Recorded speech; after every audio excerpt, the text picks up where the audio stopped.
Mr. Jackson says that 41 years ago, he was falsely accused of fathering a child, and that accusation has ruined his life in all ramifications. He hopes to prove today that he is not the father of the defendant, Ms. Jackson. Ms. Jackson, on the other hand, claims that he is the only man she has ever called dad, and she has no idea why he is trying to deny her. The case starts this way. Mr. Jackson, you say that 41 years ago, you were falsely accused of fathering a little girl, and that accusation has ruined your life, cost you tens of thousands of dollars, steady employment, and your health. Today, you are here to prove the defendant is not your daughter. Is that correct? Yes, Your Honor. That's sad. Judging from what he just said, it seems like Mr. Jackson has been through a great deal of stress, having to take care of Ms. Jackson and be her father. But if he claims to not be the father, why then was he named as her father? I've been paying support since I was maybe 30, Your Honor. I started working for a private contractor for 18 years, Your Honor. I did not know that I owed child support. And I get a job with a paycheck. It's when I find out I owe child support. Damn. Now it makes sense when he says that child support ruined his life. $25,000 in debt is crazy. The fact that he is even 63 years of age makes it 10 times worse. The question still remains. How did he end up paying for a child he claims not to be his? This definitely didn't happen out of the blue. And it mentioned, things like, he didn't think that, he was the only man that my mom slept with. And How old were you when he was saying this? I was like 9 or 10 or 11 years old. At 9 or 10, you were having to process that information? Yes. Oh, so that's what she means when she calls him her homie. Interesting. Ms. Jackson says that she had a relationship with Mr. Jackson, but it was not the father-daughter type of relationship you would expect. A homie can't be your dad, that's for sure. The time I was married, and I knew it was wrong, but I did it. So what happened when she told you she was pregnant? I told her it was not my child, Your Honor. Did you say that because you didn't believe that was your child? Or did you say that because you knew you were married and you knew you were wrong? At that time, I believed a little both, Your Honor. Okay, that's honest. I want to know. Yes. His wife must really love him. Going back to him after he cheated on her with Ms. Jackson's mother? Wow. At least he admitted to the fact that he denied the child because he didn't want it to ruin his marriage. But denying a child doesn't mean the child isn't yours. How did you know as a child that he knew, Mr. Jackson, where you and your mother were? Well, he's on my birth certificate first and foremost. He is? Yes, he's on my birth certificate. Okay. Do you have that birth certificate here? Yes, I do. I'd like to see it. Jerome, can you hand me that? So, did you know you were on the birth certificate? No, did you I sign didn't. I it? never signed nothing, Your Honor. Now I see what's going on. Mr. Jackson's name is on her birth certificate, but he says that he never signed the birth certificate because he was never at her birth. She also claims that the name written on the certificate is what Ms. Jackson's mother used to call him, meaning she's the one that put the name on the birth certificate. Wow. So that I could buy ice cream. And he told me he didn't have it. And I said, well, do you have 10 cents, 15 cents, Juanisha. a nickel? And he said that he didn't have either or. But I would see him go to the liquor store and buy alcohol or whatever he would, buy for himself, but he couldn't even give me 25 cents. Ouch. That is coming from a place of heart. You can tell from the way she's talking and looking at Mr. Jackson dead in the eyes. He really hurt her as a kid, and it seems like she has not forgiven him for all the trauma he put her through. Have family members that stutter as well. And then she talked about, in her testimony just recently, having to deal with a slight level of stuttering. Is the severity or lack thereof any indicator? No, you can have someone in a family who is severely, profoundly a stutterer, and then you can also have someone that is a mild stutterer as well. Even with the expert analysis, Mr. Jackson sticks to his story and says that Ms. Jackson is not his daughter. Phew, it's honestly starting to get tiring at this point. If only her mom was here to give her side of the story. Maybe trying to get the truth won't be so difficult. This is your stepfather? Yes. And what testimony would you like to offer to this court today? Well, as far as my dad, he's cool, and I know that growing up, it was hard for him to do what he wanted to do for us because he had no money. We still ate, we still had clothes and everything, And there goes the confession from Mr. Jackson's stepson. He claims that his dad would never have denied Ms. Jackson if he knew that she was his daughter. Even with the debt he owed, Mr. Jackson always made sure his kids were well taken care of. At this point, I think we should see the results. Mr. Jackson Jr., you are her father.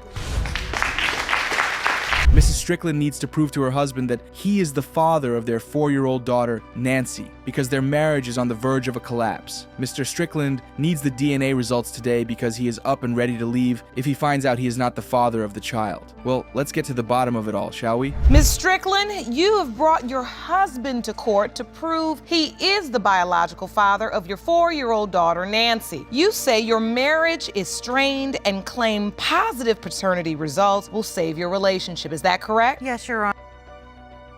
Looks like there's trouble in paradise for these two. Mrs. Strickland begins by telling the judge that she loves her husband so much and would never betray his trust for anything in the world. If that's true, what's making him doubt that he is the father? Take me back to how you met. We'd met online on a dating site, and we talked on there for probably 6 or 7 months. And then I got her phone number and called her, and we talked for a while, and we were really good friends. We stayed best friends. We tried dating at that point in time. Unfortunately, I was in a bad relationship. That's really beautiful to listen to. It's as if Mrs. Strickland was the woman who had come to fill the empty spaces in his life. It's crazy that all that sweetness and love has turned into him thinking that his wife has been unfaithful to him. Obtain a home for us in a new city, and I was looking for a job. And in the 11 months, I went back and forth from where we were living in Dyersburg to Memphis, back and forth. And in that time, it created jealousy issues. He thought that maybe I was seeing other people while I was going down to Memphis to see my children.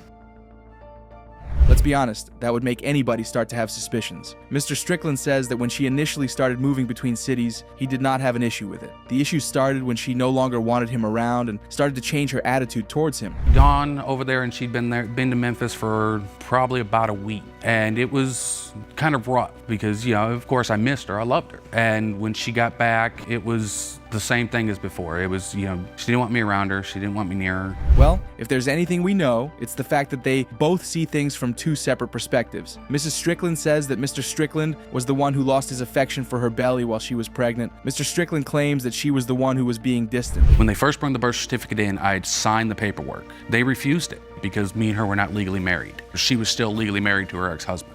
Oh. So they brought in the second birth certificate. She requested to have her maiden name put on it. Okay. They said there wasn't a problem with that. She signs the paperwork, they send it off, we wait in the mail for it to come in. And finally, the big bombs start to drop. Mr. Strickland shows his evidence where his wife refused the information under the father section of the baby's birth certificate. I wonder what excuse she's gonna have for doing that. Contact the court. Well, I decided to contact the court myself. And I found out I literally could walk in there and within 6 months have it done. All I had to do, I could file a petition for the court for a paternity test. Once it was situated and it was proven whether I was the father or not, I go to the county clerk and then pay my money. Man, do I love a man who knows how to go about his business? Haha. Mrs. Strickland looks like you have a lot of explaining to do. Mr. Strickland says that changing the name of the birth certificate won't take up to 6 months. Their daughter is 4 years old now, and she still hasn't done it. That's all shades of fishy. Mr. Strickland, is this the only doubt you have? Do you have any other doubt? She had actually started talking to a guy on the same site we were on, that me and her met. And I'd seen the texts. I stopped that immediately. So you saw text messages in her phone? Yes, in her What phone. did the messages say? Things talking about how beautiful she was, how much he'd like to get to know her, how much he'd like to get to meet her. Well, that explains why her husband is finding it difficult to believe that she's telling him the truth. In her previous relationship, she was unfaithful to her ex-husband. And let's not forget the fact that Mr. Strickland caught her texting another man. His doubts are very much validated. I actually have those pictures. I'd like to see them. Jerome, will you hand me that evidence, please? Yep. Please describe to the court what these pictures Those are indicate. pictures that I actually myself have taken. So you took the pictures, Yes. but she sent them to another man. Yes, Your Honor. I'm not going to lie. If I were to be in that same situation, I would lose my mind. It would feel like I was sharing her with another man. That definitely had to hurt when he found out. All right, I think we've seen enough. Let's get down to the bottom of this whole drama. Here are the results. Mr. Strickland, you are the father.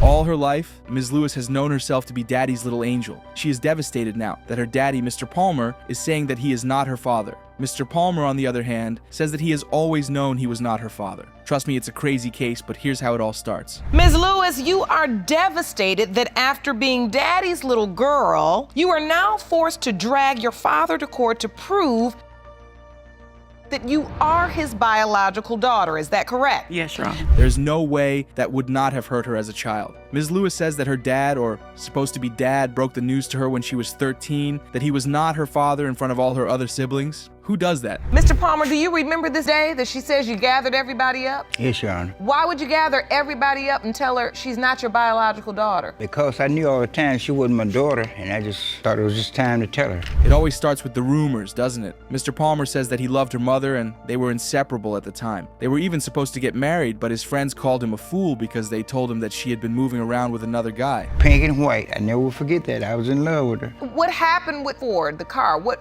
you said you were... That was her boyfriend's car. That was the boyfriend's car. He's in there driving. Was she in the car when you saw her? Yes, ma'am. What did you see? She laid down, her leg was sticking out the side of the car. Well, I guess we now know why his friends were calling him a fool for claiming to want to marry her mother. Mr. Palmer claims that Ms. Lewis's mother had a boyfriend, and he could remember how they used to play love in the boyfriend's car. But Ms. Lewis claims that her mother denied all of that and told her it was not true. Phew. Reached out. Me and my sister reached out to him. Well, that's what I'm curious about as well. So at this point where you have this bomb dropped on you at 13 years old, and you're told that he's not your biological father, where does it go from there? When he told me I didn't come back for about 4 years, 3 or 4 years. I think when I came back, I was, 17? I mean, in that picture, they sure do look alike. What still makes the whole case a mystery is why Mr. Palmer decided to take care of her and be there as a father when he believed all this, while that he was not her biological father. Who knows, maybe he's just a good man. We'll see. That's right, Your Honor. Did you bring any proof of that? Over here, Your Honor, right here. I'd like to see it. From the time I left for war in May 1968. Let me follow along with you. So this is your timeline. You say you left to go to war. In May of 68. May of 68. Let me first say thank you for your service. Going by the explanation and the evidence he just displayed in the courtroom, he does have a point. The dates of when he was at war and when Ms. Lewis was born just do not add up. I think we can understand why he claims to not be her father. Is September 6, 1969 your birthday? Yes, Your Honor. It is, in fact, your birthday. Yes, Your Honor. And so when Mr. Palmer outlines this chain of events, his conclusion is that you would have had to been conceived sometime in November of 1968. Oh, it definitely does, Judge Lauren. It definitely does. Apparently, Mr. Palmer had moved on and got into another relationship with another woman, and that's why he continued to deny that he was and is not Ms. Lewis's father. You are her brother. Yes, ma'am. Yes, Your Honor. Okay. Do you believe Mr. Palmer is Ms. Lewis's biological father? Yes, ma'am, I do. I was there. I was there when he told her that he was not her father, but I believe that. Oh, you were there on that day at the farm? Yes, ma'am, I was. Yes, Your Honor. The look on his face says it all. One of Mr. Palmer's kids steps in and says that he has another sibling who was born around the same time with Ms. Lewis, and Mr. Palmer was around to take care of the child and be a father to him. Why then is he denying Ms. Lewis? Child of yours, born to you and your wife, born September 14th, 1969, just 8 days after when Ms. Lewis was born. That's right, Your Honor. So if you were there to conceive this child, why wouldn't you be there to conceive that child? I probably got home on a leave or something like that.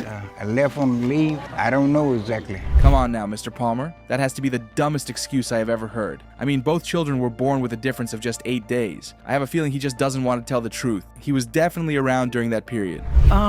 He missed out on a whole lot. He missed out on my graduations. I wanted my daddy to walk me down the aisle when I got married. He wasn't there for that. I have 5 girls and 1 son. And that 1 son I would have loved for my dad to be there, and he wasn't there. But I know this turnout is gonna be... Believe me, I'm also praying that the results reveal Mr. Palmer to be her father. If it doesn't turn out that way, Ms. Lewis is going to be heartbroken. Oh well, here are the results. Let's see what they have in store for us. Mr. Palmer, you are her father. Ms. Curtis has been left homeless and is in need of help because the defendant, Mr. Buckley, has refused to accept being the father to her child. Mr. Buckley says that all she has done is cheat and lie, and that the results would prove that he is not the father of the child in question. Here's how it begins. Ms. Curtis, you say this court date is extremely important to you. You're here to prove to your ex-fiance, Mr. Buckley, that he fathered your 22-month-old son, Xavier, because his denial has left you homeless and in need of help. Yes, Your Honor. Damn. Going from having a home to sleeping in a homeless shelter with a child is devastating. Ms. Curtis is definitely hurt by the situation. Even talking about it makes her tear up. I really wonder how they got to this level. His landlord sent me an eviction notice. I had just had surgery. Is that true, Mr. Buckley? Yes, that is true, Your Honor, but I allowed her to live in my apartment at that time. I was being nice to her. She got mad at me because I was with someone else.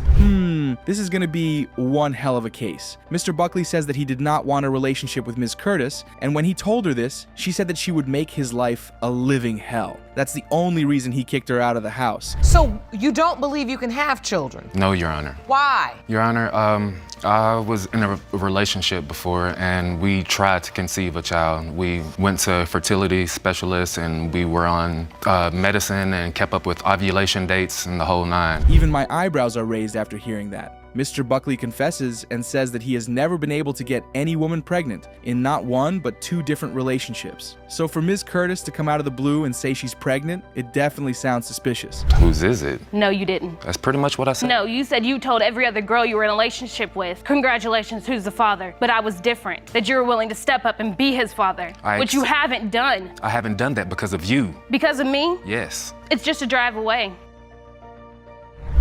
Not Judge Lauren looking at these 2 grown adults like they're having a chaotic family session. Well, Mr. Buckley says that Ms. Curtis had her own apartment, and he has no idea why she never wanted to leave his own apartment. Spending Christmas with you? Who was I having sex with? Your brothers? Your uncle? No. What happened during the conception period? It was during the holidays? Yes, it was Christmas. She told me. I was supposed to go home for Christmas, and I couldn't afford to go home. So he volunteered for me to spend Christmas with him and his family. Well, he started it. He definitely deserved that after saying she had plenty of hours to sleep around. Oh well, they continue with their back and forth yelling and they just keep dropping truth bombs. Judge Lauren better step in before they rip each other apart. So take me to the day you gave birth, Miss Curtis. I was in labor for 13 and a half hours. Mr. Buckley was with me for the whole 13 and a half hours. I have pictures of him at the hospital. I'd like to see those. I ended up having to have an emergency C-section because little Xavier's oxygen level dropped and he was in distress. Would you blame her for falling in love? I mean, she literally just said that Mr. Buckley went into tears when he heard that the baby might not make it during surgery. Why then is he acting like he never cared about the baby? Something that we made together, something that I never thought was possible. Something that I don't think is possible, Your Honor. But in this photo, it doesn't look like. I see tears in your eyes, Mr. Buck. What do you feel when you look at that picture? It's impossible to describe. There's no way to put it into words. Let's just say the battle is between Mr. Buckler's mind and heart. Deep down in his heart, he wants the child to be his because he wants to be a father, but his brain constantly tells him that it's not possible because he has tried and failed more than once in his previous relationships. Bunch. Miss Bunch, you are Mr. Buckley's friend. All right. And what information do you have concerning Xavier's paternity? Your Honor, I have a lot of information. I actually brought a sketch with me. I would like to see it. The exhibit here? This right here, Your Honor, this is my house, my back door. And this is Mrs. Curtis' front door. And as you can see...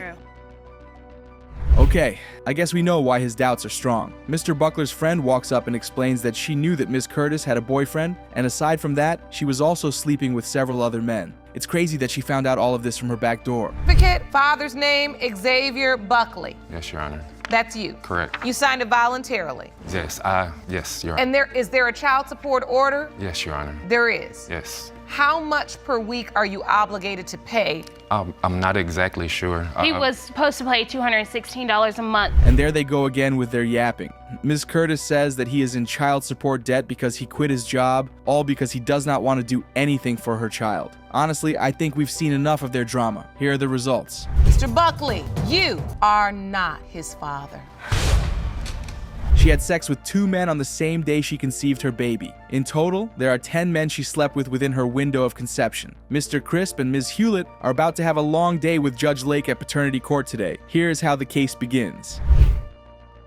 With my first son, he wasn't there. I did it myself. I was working, he was partying, I was left alone at home. He was never there. And this forced you to cheat? Yes, Your Honor.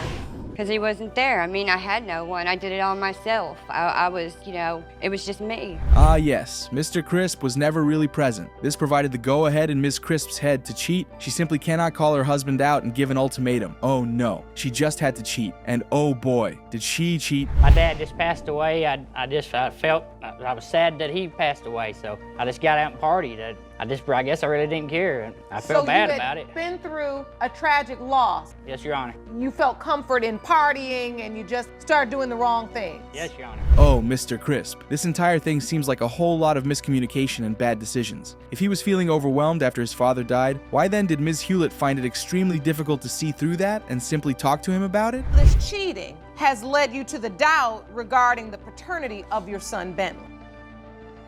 Yes, Your Honor. He doesn't look nothing like me. Got blonde hair, blue He eyes. looks just like he looks me, like Dennis though. the Menace. So handsome. Plus, she told me he's cheated on me. I've had friends tell me. Whoa, did he just say that baby Bentley looks like Dennis the Menace? These couples come in with a whole new taste for drama each time. Here we go again with the semblance card in court. If baby Bentley has blonde hair and blue eyes, the features of the mother really don't matter then. It's always the father's physical features that are expressed on the genes after all. Pregnant with Bentley, and I had wrote him a letter telling him about, it was about 10 people, 10 of them. And you admitted that you had been with 10 other men. Yes, Your Honor. Phew, so there really were at least 10 people she had sex with during her window of conception. How exactly is Miss Hewlett bothered that Mr. Crisp does not think he is the father? How does that play out in her head? You tell him that you're pregnant, but you've been with 10 others. And she expects him to believe that he's the Messiah and the chosen one. Fight before, and she says, well, you just need to go home Always because you're not really his father anyways. A little later, she wants to call me on the phone and say, well, Noah's, what's my oldest son, he wants you back. I don't want to have nothing to do with you, but you need to come live with me, you know, like I'm supposed to. Whoa, whoa, whoa. On top of all of the uncertainty associated with the entire conception date, she still brought out the "you're not the real father anyway" card. With all of this, she's in disbelief that Mr. Crisp keeps denying baby Bentley. It looks like someone's not the sharpest tool in the shed.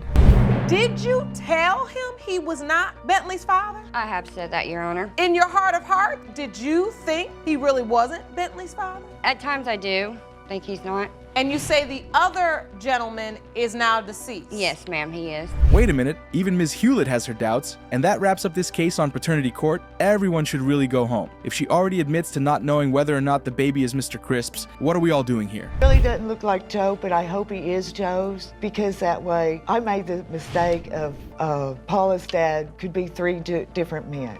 And I want to break that cycle, because if Bentley has a different dad, he needs to know that when he gets older.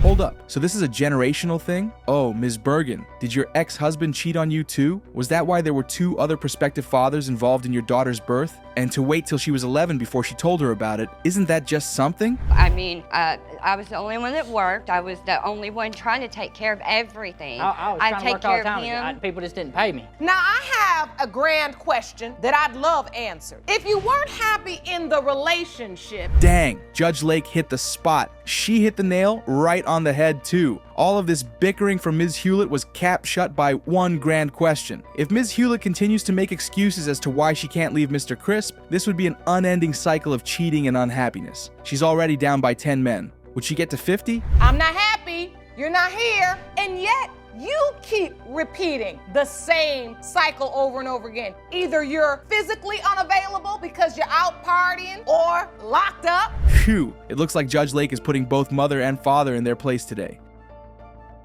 Now, after all of this, one can only hope that both parties actually become complacent about their mistakes and do something about them. Baby Bentley is their responsibility, and they do need to understand that. Now, let's get the results. Mr. Crisp, you are his father. Ms. Williams and her 2 sisters are in court today because their mother's past promiscuous behavior led to them growing up without knowing their fathers. Their mom, Ms. Liddell, is also here to finally put an end to the paternity mystery because her daughters still punish her for past mistakes. It was this man who was supposedly had been my father, and we were all wanting to know, like his family, him, my aunt that raised me and Jasmine, we wanted the paternity test. We were all there and ready. This is about to be one chaotic case. One thing that we know already is that these girls do not like their mother. And maybe, just maybe, the mother doesn't like them too. Let's find out more. As growing up, family members would say, no, he's not your father. It was a rumor going around that. Who is that? James. The man who's going to appear in court today and has been tested? Yes. All right, so how do you start getting doubt? When I was about 17 years old, me and her had an argument. It's tasking trying to understand the issue at hand. The girls grew up thinking a particular man, James, was their father. But their mom would say during arguments that he wasn't. And then, this Mr. James doesn't treat all the girls equally because he doesn't think they're all his. He calls out her name. Who are you? You talking about some, so you don't know who I am? Talking about some, I don't know. You talking about some, yes you do. She talking about some, oh, Lisa, they're your daddy. How is you not gonna know this is my daddy when you look at him? But you tell me, that's your daddy. I was never there for them. I give them that. I wasn't about nothing. Who? This family has more problems than paternity court can fix. The youngest, Lisa, doesn't believe James is her father. All three girls still carry the pain of being abandoned by their mother and left with relatives. However, their mother has her reasons for doing so. Do you know who her father is? I don't know. I'm gonna tell you, I'm gonna be honest. Jamie, no. Lisa, no. Jasmine, no. I'm not for sure if James is their father, if he's not their father. Because I was whorish. I did me. I ran the streets. Okay, you can keep your slab remarks. I was whorish. It's easy to see where the girls are coming from. The woman has no idea who the father of any of her three kids is. This means that even Mr. James Williams might not be the father of any of them. Deep in my heart, Your Honor, and I hate to say it, and it's hurting me to say it too, but no, I do not. You don't act like it, so it shouldn't be hurting you. He said no. You don't act like it. You sure don't act like it. What are your doubts? What are your doubts based don't believe he's upon? your daddy. I always had the doubt in my heart. When I met their mom, he was living a type of lifestyle as a... While Mr. James has been present in their lives to the best of his abilities, he's never been 100% sure he's their dad. And the girls have felt the same way. Imagine living your life not knowing for sure if your father's really your father or your child's really your child. That's just so sad. Why did you miss my 8th grade graduation? You weren't away. Because you were out. You were able to come. Why did you miss it? Jamie, because I was a piece of, like, I'm not gonna keep down on myself, but I didn't care about y'all. You see, it's not even about their paternity anymore. These girls need to go to therapy with their mother to dissect the pent-up hurt both parties feel. Even if they find out who their fathers are, they're still going to walk out of this court, calling their mother the most insulting names. Children with young people, because it will eat away at them, break them down and lead them down the same road you were. Somebody broke you down. Where's the use? Because I done told them so many things and said so much, I'm gonna do this, I'm gonna get better. This is a case like no other, because it's not only about finding out who their father is. This is about a mother whose kids wouldn't give her a chance to redeem herself. This is about three girls who grew up without a mother and have learned to hate her. This is about a broken home. This is about broken people. Get better if the only thing you require of her is that she continue to tell you what a piece of crap she's been to you. Look, let me call it the way I see it. You see her, she living her agony every day. Judge. Sometimes there's nothing you can do to punish a person more than they punish themselves. Judge Lawrence summed it up perfectly. The girls need to give their mom a breather because the woman is obviously aware she has done wrong by them and is living with the agony every single day. Could they give her a chance to right her wrongs? Truly believe that what you need in your life and what you're wanting in your life is not just gonna come from finding out who your father is, but it's gonna truly come when you begin to find out who your mother was. It's best we get to the results already. Let's find out if Mr. Williams is the father of any of the girls. Mr. Williams, you are her father.